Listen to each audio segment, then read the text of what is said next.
self-rated poverty in the Philippines is at its highest in 21 years. The teacher says she often complains about being hungry. Pagbabarili ng isang babae dahil umano sa onsehan sa droga. Pinagtataga hanggang sa mamatay ang natutulog na maglola. Bugbugi ng dalawang just remember, no, at bakit may mga tao gumagamit ng drugs?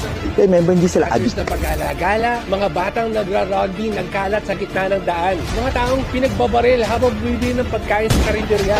Kumakalat sa social media ang video ito ng pamamaril sa bahay. Instead of going to school, they spend their days scavenging to earn a living. Permanenteng trabaho ang suspect at gumagamit pa umano ng droga. Good luck sa atin lahat.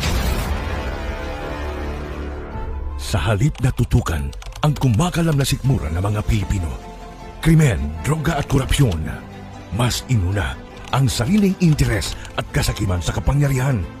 Itinapon palabas ng bansa ang nag-iisang Pangulo na siyang tunay na nagmahal sa bayan. Mula nung si Tatay Digong ang naging Pangulo, tumahimik yung mga MPs. Nagkaroon ako ng peace of mind na yung anak ko. Kumbaga, imbis na delikado sa daan.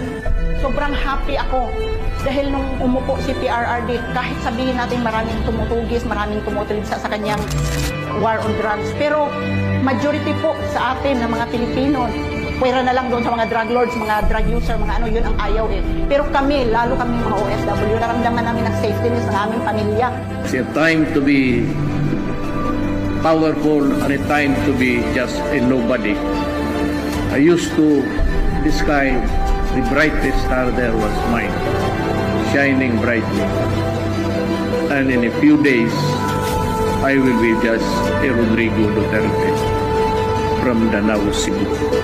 Daghang salamat. Lubos na minahal ni PRRD ang PNP at AFP.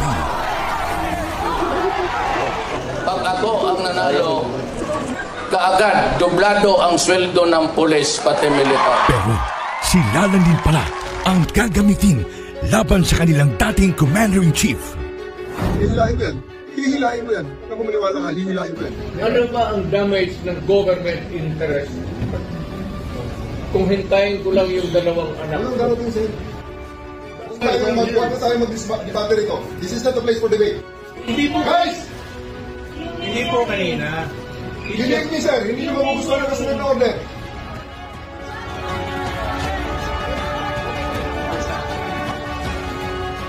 Napilitan sa serbisyo ang iba dahil sa order na isa bangag na namumuno sa kanila. Former Philippine leader Rodrigo Duterte has been taken into custody by the International Criminal Court. At yun ang simula ng pagliyab ng damdamin ng mga Pilipinong nagmamahal kay Tatay